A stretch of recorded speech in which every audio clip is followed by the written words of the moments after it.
In the world of American politics, executive orders are often wielded as a show of strength by sitting presidents. They make for dramatic headlines, ruffle political feathers, and give the illusion of swift action. But the reality is, they are little more than temporary solutions, easily reversed by the next administration. The constant back and forth of executive orders is not governance, it's political theater. President Donald Trump understands this game well and is playing it well for his supporters who think he is doing grand things. However, those who see his executive orders as lasting change are mistaken. If Trump, or any president for that matter, truly wanted to cement policy changes, he would do so through Congress, crafting legislation that stands the test of time, rather than issuing directives that can be wiped away with a single signature from his successor. Executive orders are directives from the president that dictate how the federal government operates within existing laws. They do not create new laws, nor do they have the same weight as legislation passed by Congress. Because they don't require congressional approval, they are easily undone by the next president who disagrees with them. We've seen this whiplash effect in recent years. President Obama issued executive orders on immigration, environmental protections, and labor policies, only to have them dismantled by Trump. Then, Biden came into office and reversed many of Trump's executive orders, especially on climate policy, border security, and healthcare. Now Trump has returned, and he is doing the same, repealing Biden's orders in a continuous cycle of political undoing. This makes executive orders nothing more than a temporary power move, not lasting change.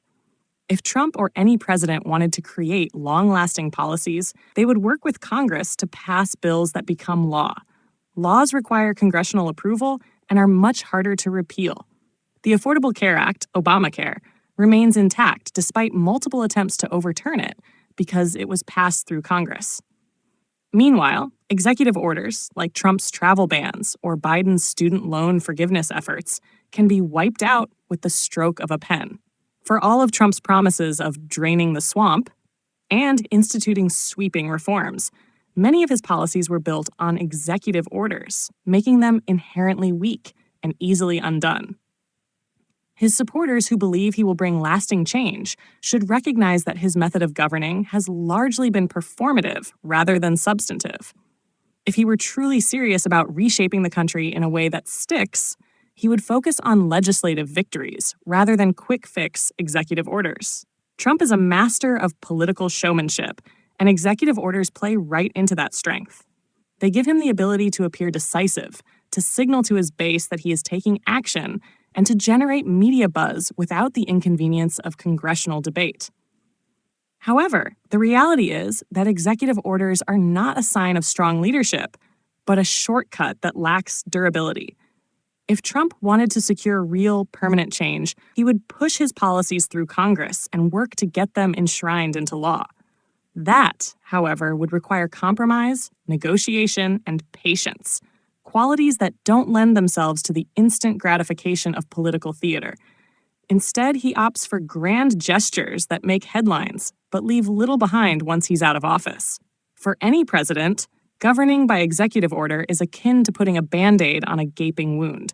It may cover up the problem temporarily, but it doesn't heal anything.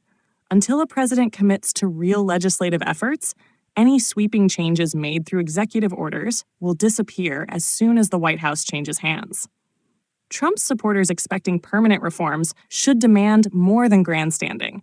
If he truly wants to shape America's future, he'll need to do the hard work of passing laws, not just signing orders.